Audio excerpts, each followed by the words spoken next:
Hello hello hello hello hello. नमस्कार, कैसे हो आप लोग डॉक्टर साहब? कैसे हो डॉक्टर साहब?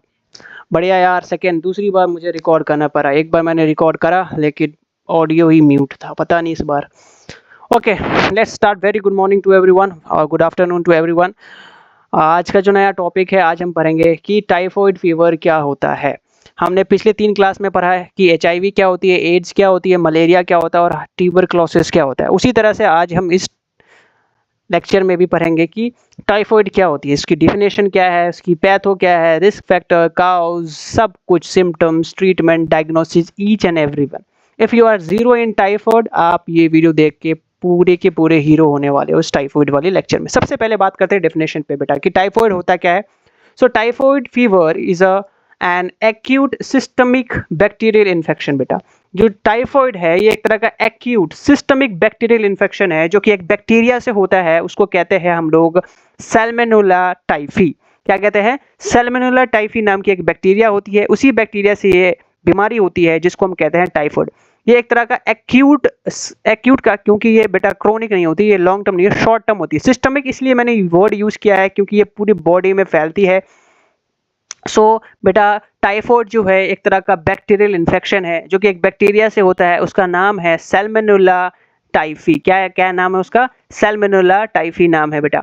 Transmitted through the contaminated foods और waters via the fecal or oral routes. It's primarily affect the gastrointestinal tracts and spread to the blood streams and livers and spleens वगैरह बेटा। ओवरऑल क्या है कि टाइफॉइड जो है वो एक तरह का बैक्टीरियल इन्फेक्शियस डिजीज है जो कि एक बैक्टीरिया से होता है जिसका नाम है सैल्मोनेला टाइफी। और ये ट्रांसमिटेड होती है, ये फैलती है कंटामिनेटेड फूड से, कंटामिनेटेड वाटर से, है ना। इन सब चीज़ों से क्या करती है? फैलती है बेटा, है ना, through the faecal and oral routes, है ना। पहले क्या करती है कि जो बैक्टीरिया होती है प्राइमरीली अफेक्ट करती है गैस्ट्रो इंटेस्टाइनल ट्रैक्ट को। मान लो ये जीआईटी सिस्टम है बेटा, ये क्या है? JIT system. तो सबसे पहले इसको अफेक्ट करेगी। जब इसको अफेक्ट कर देगी बेटा, इसमें पोर्स बना देगी, तो ये ब्लड स्ट्रीम में आ जाएगी। कहाँ जाएगी? ये हमारे इस ब्लड स्ट्रीम में आ जाएगी। ब्लड स्ट्रीम में आने के बाद ये डिफरेंट डिफरेंट ऑर्गन्स को अफेक्ट करेगी, जैसे कि लीवर को, स्प्लीन को, इन सब चीज़ों को क्या करेगी? ये अफेक्ट करती है। इसीलिए कहा कि जो टाइफॉइड है ये एक तरह का सिस्टमिक बैक्टीरियल इन्फेक्शन है जो कि एक बैक्टीरिया से होता है, उसका नाम है सैल्मोनेला टाइफी। और ये transmitted through the contaminated foods, food के थ्रू, कंटामिनेटेड वाटर के थ्रू ये क्या करती है? कंटामिनेट होती है। इट्स प्राइमरीली अफेक्ट करती है सबसे पहले गैस्ट्रोइंटेस्टाइनल ट्रैक्ट को। सबसे पहले ये किसको अफेक्ट करती है? जीआईटी को अफेक्ट करती है। फिर ये ब्लड स्ट्रीम को, लीवर को, स्प्लीन को अफेक्ट करती है। अब इसकी हम पैथोफिजियोलॉजी के बारे में बात करते हैं बेटा। थोड़ा सा इसको जूम इन करते हैं और फिर बात करते हैं। सबसे पहले क्या होता है कि कंटामिनेटेड फूड्स एंड वाटर के थ्रू ये बैक्टीरिया हमारे बॉडी के अंदर इंटर करती है। जैसे ही इंटर करती है हमारी बॉडी के स्टमक में इंटर करती है। स्टमक में इंटर करने के बाद ये एल्वेलाई स्मॉल इंटेस्टाइन में जाती है, जहां पर क्या होती है? मैक्रोफेजेस होते हैं। यहाँ पे क्या होते हैं? मैक्रोफेजेस। बैक्टीरिया आया ऐसे करके, मैक्रोफेजेस इसको इनगल्फ करती है, इसको खा जाती है। लेकिन बेटा मैक्रोफेजेस का काम क्या है? कोई भी फॉरेन पार्टिकल्स आएगा उसको ये क्या कर लेता है? इनगल्फ कर लेता है और खाकर उसे डिस्ट्रॉय करके डाइजेस्ट कर जाता है। लेकिन सैल्मोनेला टाइफी के केस में अलग होता है बेटा। ये मैक्रोफेजेस, जैसे मान लो ये क्या है? सैल्मोनेला टाइफी है। मान लो ये क्या है? सैल्मोनेला टाइफी है। मान लो ये क्या है? Salmonella typhi. और ये क्या है? मैक्रोफेजेस है। ये क्या करता है? मैक्रोफेजेस आया इसको खाने के लिए बेटा, खा लेता है इसको। खाने के बाद क्या होना चाहिए? ये डाइजेस्ट होना चाहिए और किल हो जाना चाहिए, लेकिन नहीं होता है ऐसा। क्या होता है कि इसके अंदर, इस मैक्रोफेजेस के अंदर क्या होता है? सैल्मोनेला टाइफी सरवाइव कर जाती है और अपने नंबर को इंक्रीज कर लेती है। अपने नंबर को क्या कर लेती है? इंक्रीज कर लेती है। और ब्लड स्ट्रीम में सरवाइव, ये देखो यहाँ लिखा हुआ मैंने, सरवाइव कर लेती है और अपने नंबर को इंक्रीज करती है, मल्टीप्लाई करती है और इंटर करती है ब्लड स्ट्रीम में। और इसी कंडीशन को हम कहते हैं क्या? Primary bacteraemia. जैसे ही ये ब्लड स्ट्रीम में बेटा ये इंटर करेगी, मान लो कि ये ब्लड स्ट्रीम था, अब ये बैक्टीरिया इस ब्लड स्ट्रीम में इंटर करा। अब ये ब्लड स्ट्रीम क्या करता है कि डिफरेंट डिफरेंट ऑर्गन्स तक पहुंचता ही पहुंचता। ऑब्वियस सी बात है बेटा कि ब्लड जो होती है वो हमारे डिफरेंट डिफरेंट ऑर्गन्स तक, डिफरेंट डिफरेंट बॉडी ऑर्गन्स तक पहुंचती है। उसी तरह से ये ब्लड्स हमारे स्प्लीन में, हमारे लिवर्स में इंटर करती है। और वो लिवर और spleen, bone marrows and gall bladders क्या हो जाती है? अफेक्ट हो जाती है सैल्मोनेला टाइफी से, है ना। और फिर वहां वो क्या करती है? फर्दर मल्टीप्लाई करती है और काउज करती है सेकेंडरी बैक्टीरियमिया बेटा। और फिर वो रिलीज करती है क्या, फिर वो रिलीज करती है अपनी टॉक्सिन्स। जैसे ही वो अपनी टॉक्सिन रिलीज करेगी तो क्या होगा, जो सिम्टम्स है टाइफॉइड्स की वो शो होना स्टार्ट हो जाएगा, जैसे कि फीवर्स, चिल्स वगैरह।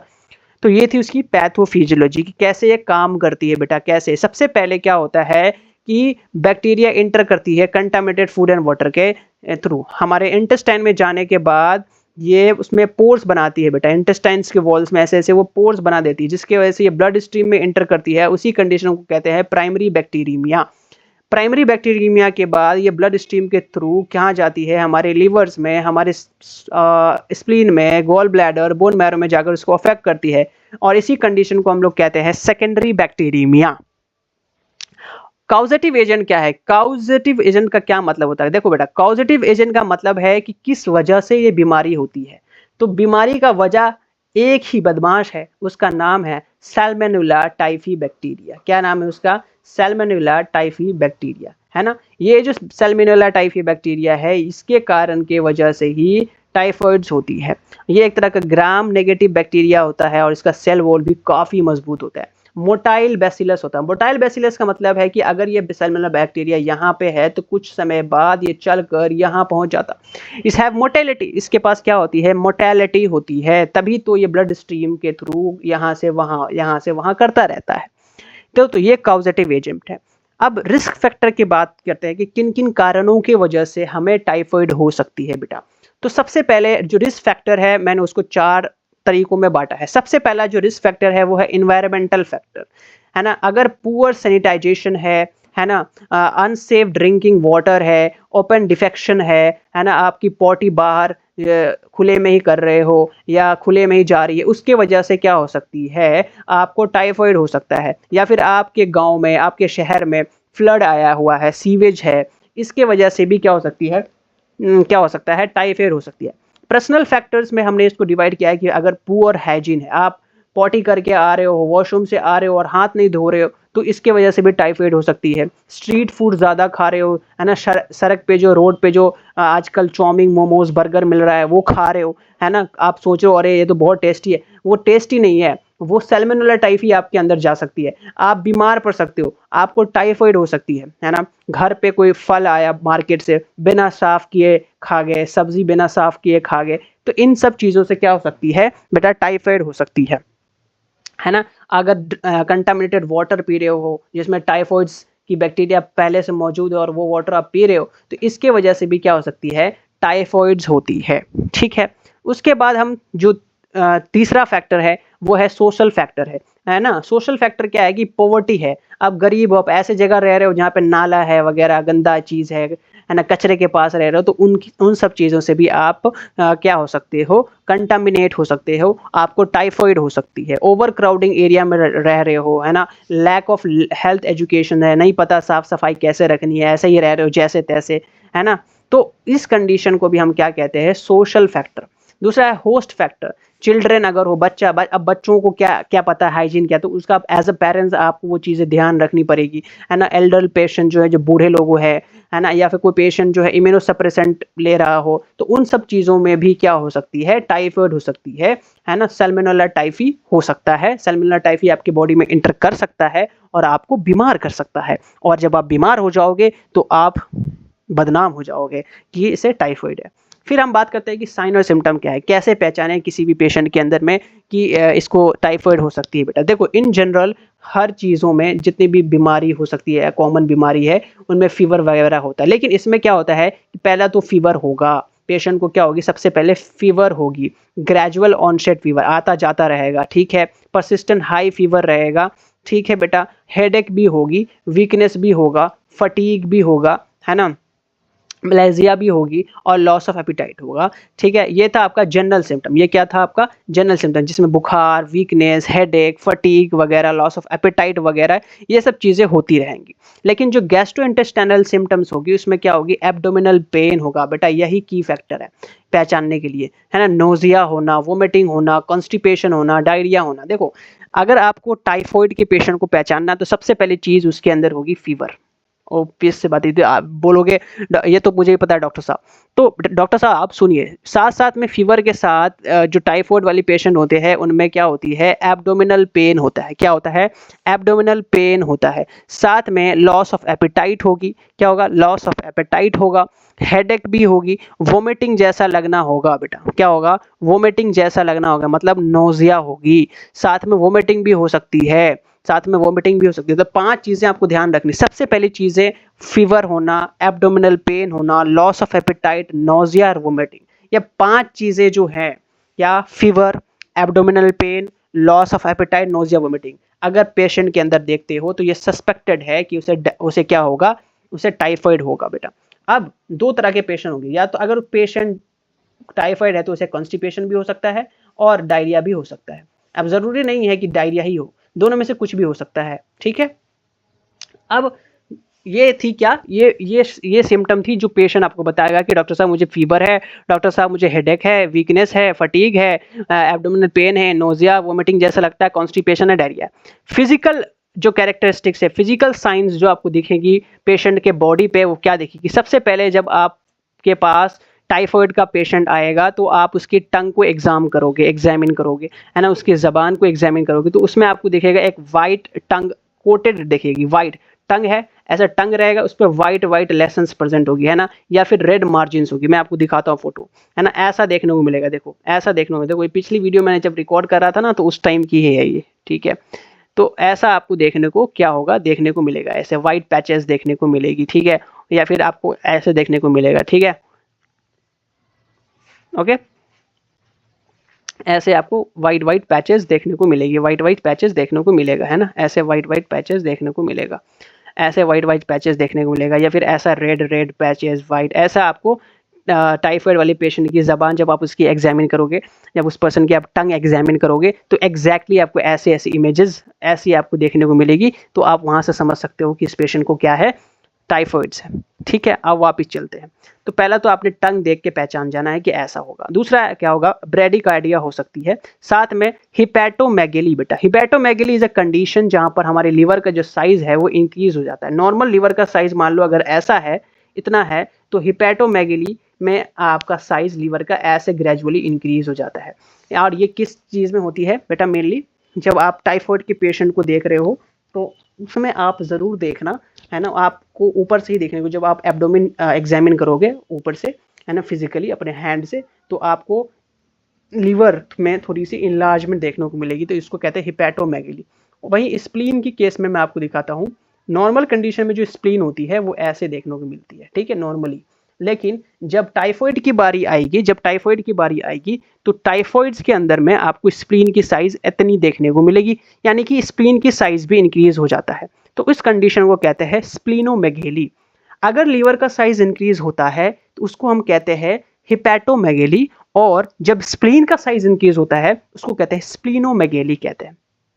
तो पहला कैसे एग्जामिन करोगे? टंग देखोगे कि टंग के कलर कैसे, कोई व्हाइट स्पॉट्स नहीं है या कोई रेड मार्जिन्स है या नहीं है, या फिर आप हिपैटोमेगेली लीवर चेक करोगे, स्प्लीन चेक करोगे एब्डोमिनल एरिया पे।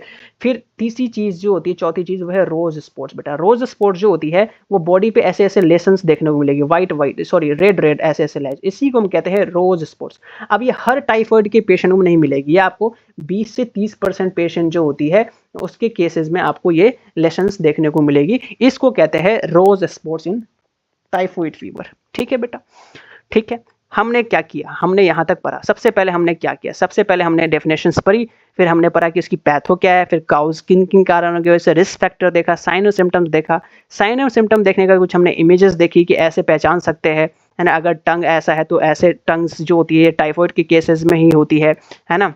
उसके बाद हम बात करते हैं कॉम्प्लिकेशंस, कि अगर हम टाइफाइड के पेशेंट को नहीं ठीक करते हैं, उसको अगर हम नहीं कुछ करते हैं, उसको हम ट्रीट नहीं करते हैं, तो क्या हो सकता है? सबसे पहले बेटा इंटेस्टाइनल हेमरेज होगा। जो इंटेस्टाइन्स होगी वो उसके अंदर में ब्लीडिंग स्टार्ट हो जाएगी बेटा, है ना, इंटेस्टाइन में ब्लीडिंग स्टार्ट हो जाएगी। साथ में जो इंटेस्टाइन्स की मान लो ये वॉल है, ये क्या होने लगेगी, ये टूटने लगेगी, इसमें परपोरेशन होने लगेगी, होल्स होने लगेगी बेटा, ऐसे ऐसे होल्स होने लगेगी, है ना। जब होल्स होगी तो इन्फेक्शंस बाहर आएगी, अब ब्लड स्ट्रीम में आएगी, और ब्लड स्ट्रीम में जब आएगी तो ये क्या काउज करेगी, सेप्टिक शॉक काउज करेगी, जिसको हम कहते हैं सिस्टमिक इन्फेक्शन। ये पूरी बॉडी में क्या काउज कर देगी, सिस्टमिक इन्फेक्शन काउज कर देगी, ठीक है। उसके बाद मेनिंजाइटिस हो सकता है, यानी कि मेनिंजिस जो होती है, जो लेयर होती है ब्रेन की, उसमें इन्फ्लामेशन होगी, ठीक है। इंसिफेलोपैथी होना, जैसे कि ब्रेन का डिस्फंक्शन हो जाना, इसको कहते हैं इंसिफेलोपैथी। तो ओवरऑल कॉम्प्लिकेशंस में क्या क्या होगा, सबसे पहले जो इंटेस्टाइन है वो हेमरेज करेगी, उसके अंदर ब्लीडिंग स्टार्ट हो जाएगी, है ना। कॉम्प्लिकेशन, जब आप पॉटी करोगे ना तो उस टाइम में ब्लडी स्टूल भी आ सकती है, ठीक है। फिर इंटेस्टाइन में परफोरेशन हो जाना, होल बन जाना, सेप्टिक शॉक हो जाना, पूरी बॉडी में इन्फेक्शन फैल जाएगा। मेनिंजेस, आपकी ब्रेन जो होगी, जो मेनिंजेस है, जो कि प्रोटेक्टिव लेयर है, उनमें इन्फ्लामेशन हो जाएगा, विच लीड टू काउज क्या, इंसिफेलोपैथी, यानी कि ब्रेन डिस्फंक्शन हो जाएगा। तो ये कॉम्प्लिकेशंस हो सकती है। अब how will you diagnose the patient, है ना, डायग्नोस कैसे करोगे। पहले तो हम डायग्नोस करते हैं साइन और सिम्टम के बेसिस पे हम डायग्नोस कर सकते हैं, है ना। आप बोलोगे कि हम साइन और सिम्टम के बेसिस पे डायग्नोस करें, नहीं, हर डिजीज साइन और सिम्टम के बेसिस पे डायग्नोस नहीं किया जा सकता। हम सबसे पहले टेस्ट भी करवाएंगे, जैसे कि ब्लड कल्चर टेस्ट करवाएंगे। अब जो ब्लड कल्चर टेस्ट होती है वो गोल्ड स्टैंडर्ड वाली करवाएंगे। इसका पर्पस क्या है, ये isolation of Salmonella typhi from the blood. Blood में अगर सैल्मोनेला टाइफी होगी तो इसको क्या कर देगी, वो आइसोलेट कर देगा, क्या कर देगा, आइसोलेट कर देगा, ठीक है। इंपॉर्टेंस है कि ये मोस्ट रिलायबल टेस्ट होती है और बेस्ट होती है during the first week. First week में अगर आपको सिम्टम दिख रहा है कि आपके अंदर टाइफॉइड की सिम्टम है, तो आप फटाक से ब्लड कल्चर टेस्ट करवाओ, सीवीसी नहीं करवाओ, आप ब्लड कल्चर टेस्ट करवाओ, ठीक है। दूसरी हम करवाएंगे विडाल टेस्ट। जो विडाल टेस्ट है, ये जो होती है, ये जो है आजकल टाइफॉइड्स के लिए कहा जाता है कि टाइफॉइड के लिए बेस्ट टेस्ट होती है, लेकिन इसमें भी गलतियां आ सकती है। तो मैं आपको सजेस्ट करूंगा कि आप 3 टेस्ट करवाओ। आप जब भी विडाल टेस्ट करवाओ, साथ में आप ब्लड कल्चर और साथ में आप स्टूल कल्चर, 3 टेस्ट करवाओ। 3 टेस्ट कंफर्म टेस्ट होती है, जो ब्लड कल्चर और स्टूल कल्चर कंफर्म टेस्ट है। रैपिड डायग्नोस्टिक टेस्ट में आप करवा सकते हो विडाल टेस्ट, जो डिटेक्ट करती है एंटीबॉडीज है ना, ओ एंटीजन और एच एंटीजन का यूज कॉमनली यूज होती है इंडिया में, और फर्स्ट वीक में यूज होती है आफ्टर, ठीक है। उसके बाद तीसरा टेस्ट हम, मैंने बताया कि स्टूल टेस्ट करवा सकते हैं, कि स्टूल की एग्जामिनेशन करके हम बैक्टीरिया की पता करेंगे कि हमारे स्टूल में बैक्टीरिया है या नहीं है। और ये लास्ट स्टेज में करते हैं टू डिटेक्ट द कैरियर, ठीक है, ठीक है। उसके बाद हम और भी टेस्ट है, जैसे कि बोन मैरो टेस्ट है, मोस्ट सेंसिटिव टेस्ट होता है ये, ठीक है। सीवीसी फाइंडिंग्स भी करवा सकते हैं। अगर डब्ल्यूबीसी की काउंट कम है तो ये मेनली आपको देखने को मिल जाती है, किसमें, ये मेनली देखने को मिल जाती है आपको टाइफॉइड के केस में सीवीसी की मात्रा कम हो जाती है, हीमोग्लोबिन कम हो, तो आप सीवीसी और ये भी टेस्ट करवा सकते हैं। लेकिन ये सब टेस्ट कन्फर्म से अच्छा है कि आप 2-3 टेस्ट करवाओ। पहला तो आप विडाल टेस्ट करवाओ, दूसरा आप स्टूल की कल्चर करवा दो, है ना, तीसरा आप क्या करवा दो, तीसरा आपका करवा दो, आप जो है ब्लड कल्चर करवा दो।